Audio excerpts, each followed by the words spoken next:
So welcome everyone. आज हमारा lecture है ऑन एडिशन ऑफ वेक्टर्स। सो अभी तक हमने पढ़ा है टाइप्स ऑफ वेक्टर्स कितने होते हैं। अब हम मोस्ट इंपॉर्टेंट पार्ट पे आ रहे हैं एंड दैट इज वेक्टर्स को ऐड कैसे किया जाता है। राइट तो फर्क समझते हैं। दो स्केलर ऐड करना मतलब दो नंबर अगर ऐड करने हो तो बचपन से सीखा हुआ है हमने कि अगर 2 और 3 ऐड होना है तो वो 5 होगा। मतलब इसमें मैं कोई आपको रूल समझा नहीं सकता, मालूम है सबको कि भाई दो क्वांटिटीज जिनके सिर्फ मैग्नीट्यूड हैं तो अमाउंट कैसे ऐड होता है। तो जो अमाउंट होता है वो स्केलर होता है। तो दो स्केलर को अगर हम ऐड करेंगे उसके लिए कोई रूल नहीं है, कोई लॉ नहीं है, इट्स बेसिक सिंपल एडिशन। तो दो स्केलर को ऐड करना बहुत आसान है। दो अमाउंट जब ऐड होते हैं उसमें कोई रूल नहीं लगता। मतलब अगर मैं आपको दो मासेस ऐड कराऊं कि 5 kg और 4 kg ऐड करूं तो आप बोलोगे सर 9 kg, ये क्या बकवास पूछ रहे हैं आप। इतनी सिंपल सी बात है। तो स्केलर ऐड करना मतलब नंबर्स ऐड करना, न्यूमेरिकल वैल्यूज ऐड करना। So it is very simple, we all know that. लेकिन वहीं जब मैं दो वेक्टर ऐड करने के लिए बोलता हूं राइट तो बात थोड़ी बदल जाती है। तो मैं एग्जांपल से दिखाता हूं कि जब दो वेक्टर्स ऐड करने होते हैं राइट तो हम लोग सिखाया गया है, लेकिन आज हम डिटेल में पढ़ेंगे। तो दो वेक्टर्स अगर ऐड करने हो तो मान लीजिए एक बॉडी पे दो फोर्सेस लग रहे हैं एक ही डायरेक्शन में, एक 10 न्यूटन एक 4 न्यूटन। तो एक बॉडी पे मान लीजिए दो फोर्सेस हैं सेम डायरेक्शन में 10 और 4, और मुझसे अगर बोला जाए कि भाई टोटल फोर्स बताओ कितना है,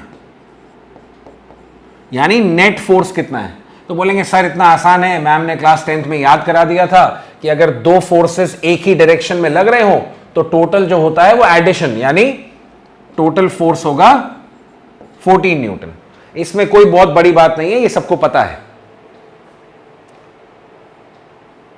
अब अगर एक बॉडी पे दो फोर्सेस ऑपोजिट डायरेक्शन में लग रहे हैं और अब मैं आपसे बोलूं कि टोटल फोर्स बताइए कितना हुआ, तो अभी भी बोलोगे मैम ने याद करा दिया था।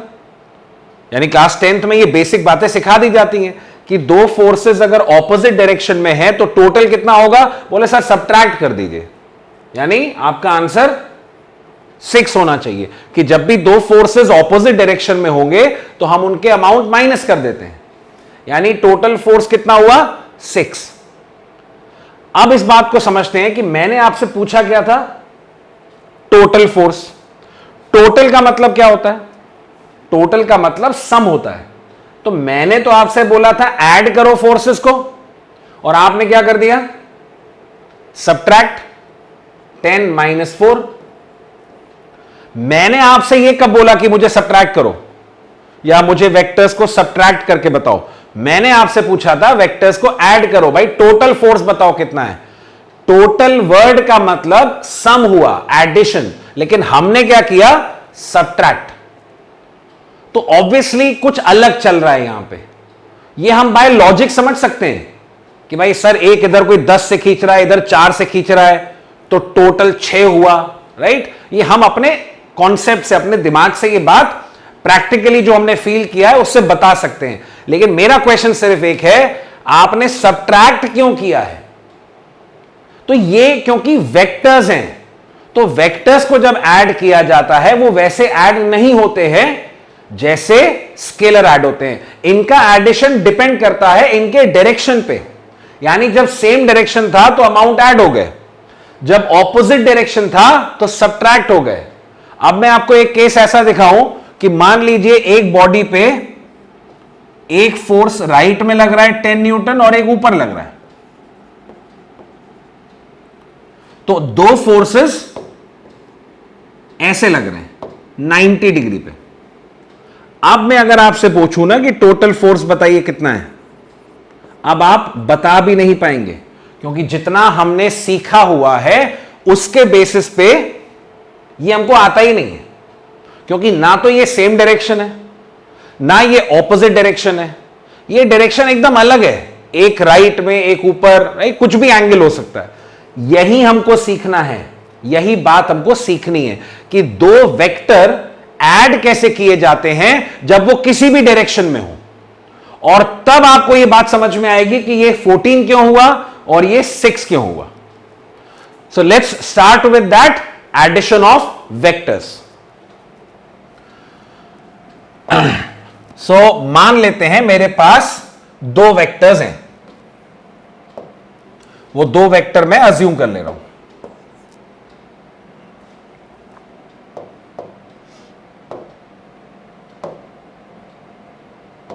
राइट, मान लेते हैं मेरे पास दो वेक्टर्स हैं ए और बी।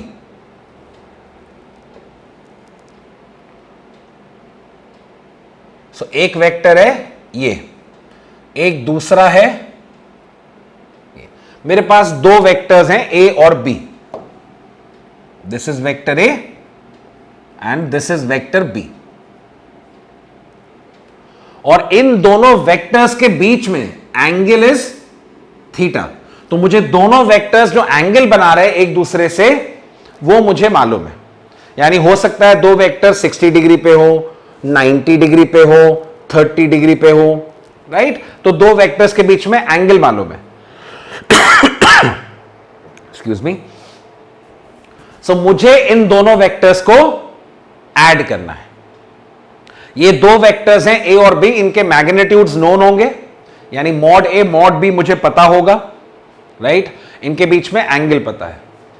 एडिशन के लिए वेक्टर्स को ऐड करने के लिए याद करिए, जब डेफिनेशन पढ़ रहे थे तो हमने बताया था कुछ लॉज होते हैं एडिशन के वेक्टर्स के। तो यहां पे हम लोग उस लॉ से स्टार्ट करते हैं। तो दो वेक्टर्स को ऐड करना इज डन बाय पहला law, triangle law. Triangle law is the name for addition of two vectors. पहले हम दो को सीख लें, फिर 3, फिर 4, फिर 10, फिर 15, कितने भी ऐड कर सकते हैं। तो दो वेक्टर्स को ऐड करने के लिए जो लॉ है वो है ट्रायंगल लॉ। इसको बोलते हैं ट्रायंगल लॉ ऑफ एडिशन। तो समझिएगा, दो वेक्टर्स को अगर ऐड करना है, उनके बीच में एंगल गिवन है। ये एंगल कहां पे है, कौन सा है ये, तो ये बात बहुत छोटी सी है लेकिन बहुत इंपॉर्टेंट है। दो वेक्टर्स के बीच में एंगल कैसे ढूंढते हैं, देखिए, इन दोनों वेक्टर्स के टेल्स को मिलाइए। मतलब ये दोनों वेक्टर्स, इनके टेल्स को आपको मिलाना है। तो मैं ऐसा करता हूं कि सपोज मैंने ए अलग से ड्रॉ किया, ये मान लीजिए ए वेक्टर है। फिर आपको क्या करना है, इन दोनों की टेल को मिलाना है। मतलब बेसिकली आपको इस वेक्टर को उठा के यहां पे रखना है। मतलब हमें ए और बी, इसके टेल को मिला देना है। तो अगर मुझे दो वेक्टर्स के बीच में एंगल चाहिए, उनकी टेल्स को हम ज्वाइन कराएंगे। तो जब दो वेक्टर्स के टेल्स को ज्वाइन कराएंगे तब हमको एंगल मिलेगा बिटवीन टू वेक्टर्स। अब ध्यान से देखिएगा, ये दो वेक्टर है, बेसिकली दो लाइंस हैं। इनके बीच में अगर मैं पूछूं कितना एंगल है, तो कई लोग बोलेंगे सर ये एंगल है, और कई बोलेंगे सर ये भी तो एंगल है दोनों के बीच में। करेक्ट है।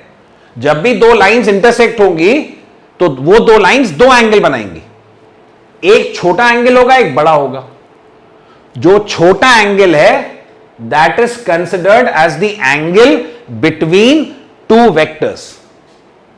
सो समझ लीजिए, दो वेक्टर्स के बीच में अगर एंगल ढूंढना है कि वो एंगल कौन सा है डायग्राम में, तो उन दोनों वेक्टर्स के टेल्स को ज्वाइन करिए। राइट, उनके टेल्स को ज्वाइन करो एंड देन आपको एंगल, जो छोटा वाला एंगल होगा, that is the angle between the two vectors. Right, तो मेरे पास दो वेक्टर्स हैं ए और बी, ये बात आपको याद रखनी है। तो मेरे पास ये दो वेक्टर्स थे, एक वेक्टर ए और एक वेक्टर बी, और मुझे इनको ऐड करना था। तो मैंने एंगल कैसे ढूंढा, मैंने ए और बी का टेल ज्वाइन कर दिया, मुझे एंगल मिल गया। अब triangle law statement, triangle law का स्टेटमेंट क्या कहता है? ट्रायंगल लॉ स्टेट्स दैट कि अगर दो वेक्टर्स को ऐड करना है, ये दो वेक्टर्स, तो क्या करें? इन दोनों में से कोई भी एक वेक्टर अलग से ड्रॉ कर लीजिए। इन दोनों में से कोई भी एक वेक्टर अलग से ड्रॉ कर लीजिए। तो मैंने ए को अलग से ड्रॉ कर लिया। अब जिसको मैंने पहले ड्रॉ किया, जिसको मैंने पहले ड्रॉ किया उसके हेड से, देखिए वेक्टर का ये हेड होता है, ये टेल होती है, बताने की जरूरत नहीं है, सबको पता है हेड क्या हुआ टेल क्या हुआ। तो पहले दोनों में से कोई भी एक वेक्टर अलग से ड्रॉ कर ले, फिर उस वेक्टर के हेड से दूसरे वेक्टर का टेल ज्वाइन करें। मतलब बी को उठाएं और बी को उठा के यहां रख दें, यानी पहला वेक्टर उसके हेड से सेकंड वेक्टर का टेल ज्वाइन करना है। लेकिन टेल ज्वाइन करते समय यह बात का ध्यान रखेंगे कि इस बी वेक्टर का डायरेक्शन नहीं बदलना चाहिए। तो बी वेक्टर को उठाएं और यहां पे रख दें।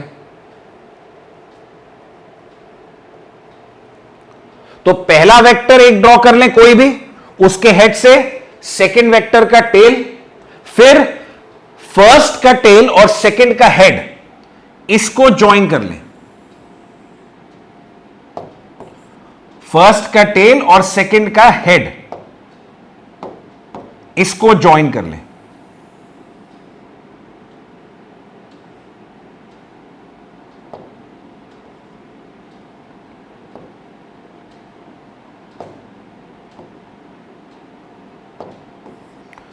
राइट, फर्स्ट का टेल और सेकंड का हेड, इसको हमें ज्वाइन कर लेना है।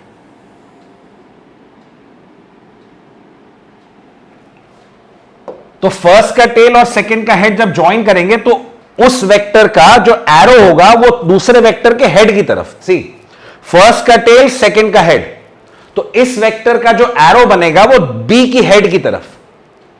तो ये जो वेक्टर है ये है दो वेक्टर का सम।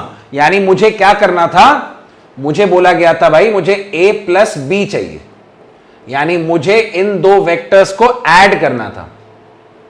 अब वेक्टर प्लस वेक्टर एक वेक्टर ही मिलेगा, तो उसको मैं आर वेक्टर मान लेता हूं। सिर्फ फोर्स और फोर्स ऐड करेंगे, एक फोर्स आएगा, वेलोसिटी वेलोसिटी ऐड होगी, वेलोसिटी मिलेगी। तो vector plus vector is a vector. तो a प्लस बी मैंने आर वेक्टर मान लिया। तो मुझे ये आर वेक्टर को ढूंढना है, इस रिजल्टेंट, इसको बोलते हैं रिजल्टेंट वेक्टर, तभी आर से शो कर रहा हूं मैं, ताकि वो याद रहे कि वो रिजल्टेंट है। इस रिजल्टेंट वेक्टर को कैसे ढूंढेंगे? सी हर वेक्टर की तरह इसके पास भी दो प्रॉपर्टी होंगी। कौन सी? इसके पास मैग्नीट्यूड होगा और डायरेक्शन होगा। तो मुझे अलग अलग ढूंढना पड़ेगा कि भाई आर वेक्टर का अमाउंट कितना है, आर वेक्टर का डायरेक्शन क्या है। जब ये दोनों मिल जाएंगे तो मैं बोलूंगा मुझे आर वेक्टर मिल गया। सो ट्रायंगल लॉ बताता है कि अगर दो वेक्टर को ऐड करना है, पहला ड्रॉ करो, उसके हेड से दूसरा, तो पहले का टेल और सेकंड का हेड, ये है वो रिजल्टेंट वेक्टर जिसको हमें ढूंढना था। और इस वेक्टर का मुझे अब अमाउंट और डायरेक्शन निकालना है।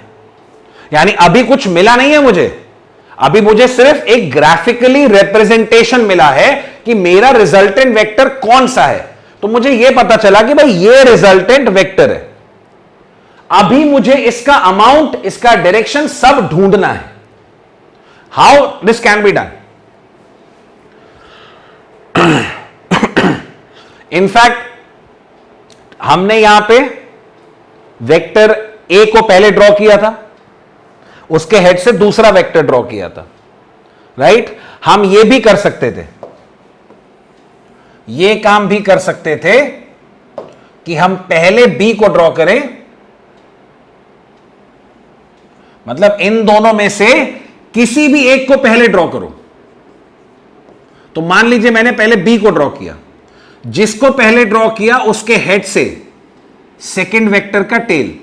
अब सेकंड वेक्टर कौन सा हो गया? ए। तो पहले बी को ड्रॉ किया, उसके हेड से ए का टेल ज्वाइन किया, फर्स्ट का टेल और सेकंड का हेड, ये है रिजल्टेंट।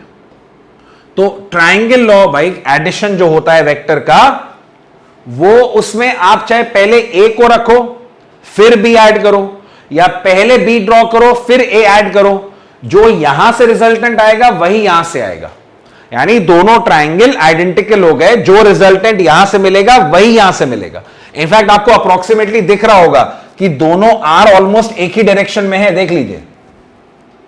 तो इसलिए इससे फर्क नहीं पड़ता कि पहले कौन सा वेक्टर उसके बाद में कौन सा वेक्टर। तो पहले फर्स्ट वेक्टर उसके हेड से सेकंड वेक्टर, फिर फर्स्ट का टेल और सेकंड का हेड, वो वेक्टर है रिजल्टेंट वेक्टर।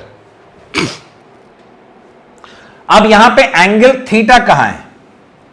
इस डायग्राम में थीटा एंगल कहां पे है? Let's see. अब कई लोगों का कंफ्यूजन, सर थीटा एंगल ये है, तो अगर मैं इसको थीटा बोलता हूं तो ध्यान से देखिए, जो थीटा मैंने माना वो क्या था? वो ए और बी के बीच का एंगल है, और जो थीटा मैं यहां पे अगर शो करूंगा, ये किसके बीच का एंगल है? वेक्टर ए और वेक्टर आर के बीच में। तो ये angle is between vector A and vector R, so this is not theta. तो गलती होनी नहीं चाहिए, ये थीटा नहीं है। एंगल दो वेक्टर्स के बीच में कैसे मिलेगा? दोनों की टेल्स को ज्वाइन करिए। तो यहां पे ध्यान से देखिएगा, इमेजिनेशन थोड़ी सी, ये है वेक्टर ए, ये है वेक्टर बी। वेक्टर ए को उठाएं, इमेजिन करिए, वेक्टर ए को उठाइए और थोड़ा आगे रख दीजिए।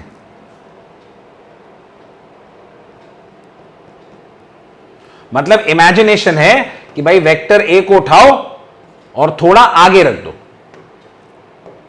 मतलब इमेजिन करिए उठा के आगे रख दिया, तो ये हो गया वेक्टर ए। मैं डॉटेड लाइन से दिखा रहा हूं, लेकिन इसका मतलब मैंने ये समझाया आपको कि वेक्टर ए को उठा के आगे रख देना है। तो समझिए, ये वेक्टर ए का टेल हो जाएगा, ये वेक्टर बी का tail. This is the angle between the two vectors. सो दो वेक्टर्स के बीच में एंगल तभी मिलता है जब दोनों की टेल्स ज्वाइन करते हैं। तो ए को आगे रख दिया, ये ए का टेल, ये बी का tail, this is the angle between two vectors. वही मैं एंगल यहां भी ढूंढ सकता हूं। यहां पे बी को एक्सटेंड करिए, यानी इमेजिन करिए बी को उठा के आगे रख दिया, तो ये बी का टेल, ये ए का tail, this is the angle between two vectors. तो ये एंगल हमको मालूम होना चाहिए डायग्राम में कौन सा वो एंगल है जो दो वेक्टर्स के बीच में गिवन था। सो दिस इज ट्रायंगल लॉ। नाम ट्रायंगल क्यों पड़ा? कोई बहुत बड़ी बात नहीं है, बिकॉज बन क्या रहा है? एक ट्रायंगल बना। यानी जब मैंने दो वेक्टर को ऐड किया, इट फॉर्म्स अ ट्रायंगल, इसलिए नाम क्या पड़ गया? Triangle law. शायद वो बहुत आलसी रहे होंगे, नाम दे दिया ट्रायंगल लॉ, राइट? अभी आगे एक और पढ़ेंगे पॉलीगन लॉ, क्योंकि वहां पॉलीगन बन जाता है। तो खैर याद करने के लिए भी आसान हो गया। So triangle law is for the addition of only two vectors, right? तो पहले ये लॉ सबको याद होना चाहिए। मैं फिर ये बात बोलता हूं कि ट्रायंगल लॉ सिर्फ क्या करता है?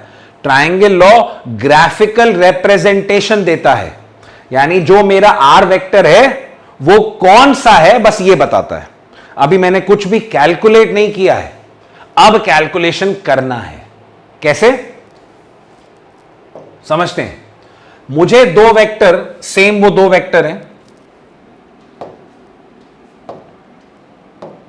राइट? मैं दो वेक्टर फिर से यहां पे अलग से ड्रॉ कर ले रहा हूं ताकि आपको याद रहे। ये ए था और ये बी था। ये मेरे पास दो वेक्टर्स थे और इनको मुझे ऐड करना था, दोनों के बीच में एंगल थीटा। तो मैंने किया अकॉर्डिंग टू ट्रायंगल लॉ। तो मैंने क्या किया था? फर्स्ट वेक्टर, राइट, इसके हेड से सेकंड वेक्टर, और फर्स्ट का टेल और सेकंड का हेड।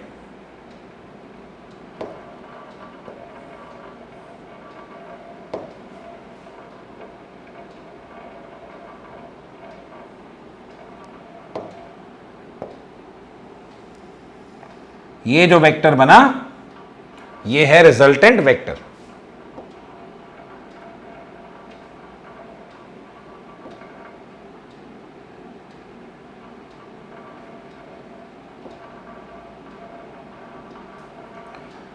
राइट।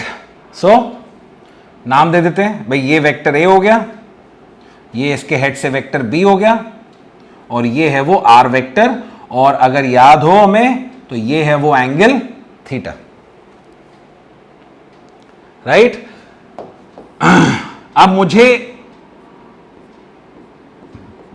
रिजल्टेंट की वैल्यू चाहिए, यानी हम दो वेक्टर को क्या कर रहे हैं, ऐड कर रहे हैं, यानी मुझे a प्लस बी दो वेक्टर का सम चाहिए। तो दो वेक्टर का सम एक वेक्टर होगा, उसको मैंने आर वेक्टर माना था। आर वेक्टर के पास दो प्रॉपर्टीज होंगी, एक उसका मैग्नीट्यूड और एक उसका डायरेक्शन। तो अगर मुझे रिजल्टेंट वेक्टर ढूंढना है तो मुझे उसका अमाउंट और उसका डायरेक्शन दोनों निकालने पड़ेंगे। तो मैग्नीट्यूड अलग कैलकुलेट करना पड़ेगा, डायरेक्शन अलग कैलकुलेट करना पड़ेगा, तब मुझे रिजल्टेंट वेक्टर मिलेगा। तो समझते हैं। देखिए, मुझे आर वेक्टर तो पता लग गया, तो पहले let's find magnitude of resultant vector, उसके बाद हम डायरेक्शन ढूंढेंगे। तो रिजल्टेंट वेक्टर का मैग्नीट्यूड कैसे मिलेगा, अमाउंट। सो ध्यान से देखिएगा, ये वो रिजल्टेंट वेक्टर है अकॉर्डिंग टू ट्रायंगल लॉ। आप याद करिए फर्स्ट लेक्चर लास्ट टर्म पे कि किसी वेक्टर का मैग्नीट्यूड उसकी लेंथ होती है, तो रिजल्टेंट वेक्टर ये है। अब अगर मुझे इसका मैग्नीट्यूड निकालना है तो मुझे इसकी लेंथ कैलकुलेट करनी पड़ेगी, क्योंकि किसी भी वेक्टर का मैग्नीट्यूड उसकी लेंथ को माना जाता है। तो मुझे इस वेक्टर का लेंथ कैलकुलेट करना है, जो भी इस वेक्टर का लेंथ होगा वो इसका मैग्नीट्यूड होगा। और मैग्नीट्यूड को कैसे लिखते हैं, मॉड से, यानी इस लेंथ को मैं क्या बोल सकता हूं, मॉड आर, राइट। ये देखिए, ये वेक्टर ए है, तो इस वेक्टर की जो लेंथ होगी वो भी इसका मैग्नीट्यूड होगा, तो इसकी लेंथ को क्या लिख सकते हैं, मॉड ए। ये वेक्टर बी है, तो इसकी लेंथ को क्या बोलेंगे, मॉड बी। बहुत बेसिक रिप्रेजेंटेशन है। अब रिजल्टेंट वेक्टर का मैग्नीट्यूड कैसे आएगा, ये लेंथ निकालने पे फोकस करिए। कैसे आ सकती है, ध्यान से देखिएगा। यहां से परपेंडिकुलर ड्रॉप करें, यहां से परपेंडिकुलर ड्रॉप करें,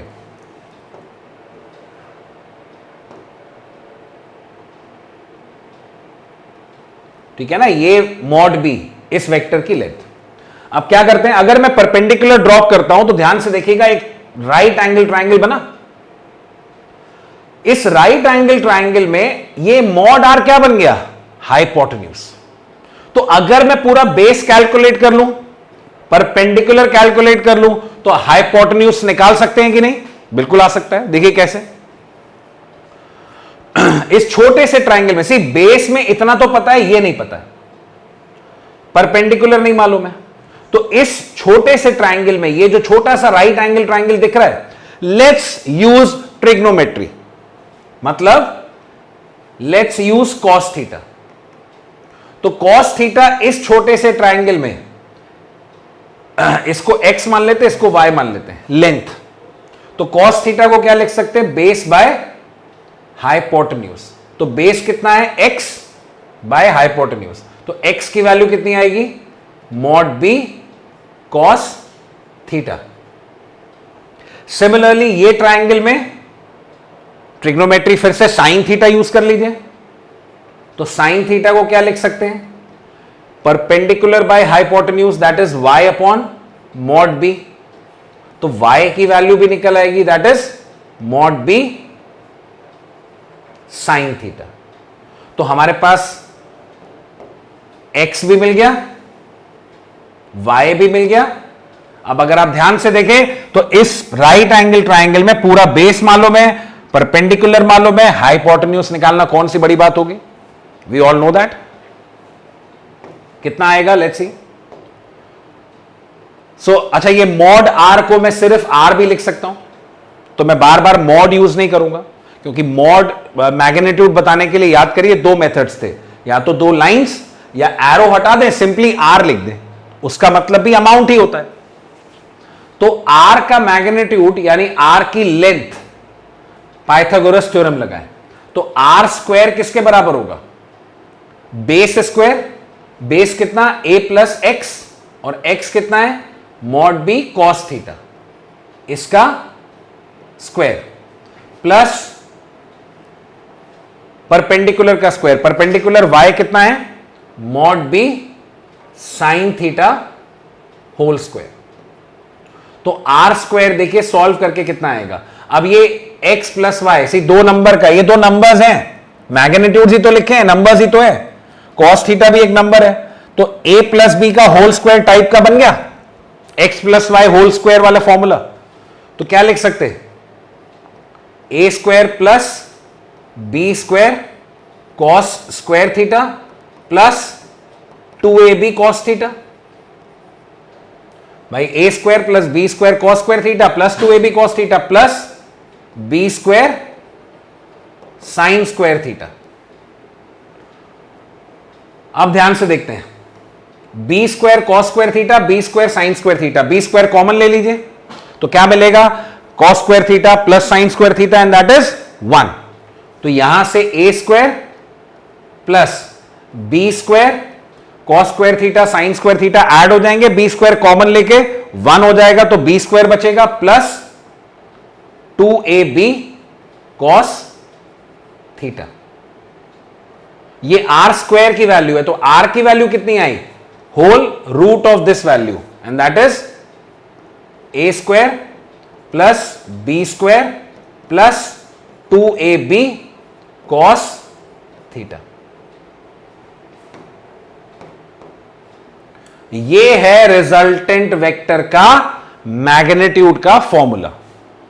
इस तरह से कैलकुलेट किया जाता है। कितना इजी मेथड है, रिजल्टेंट का मैग्नीट्यूड मतलब उसकी लेंथ कैलकुलेट करनी थी, इतना ही आसान है ये।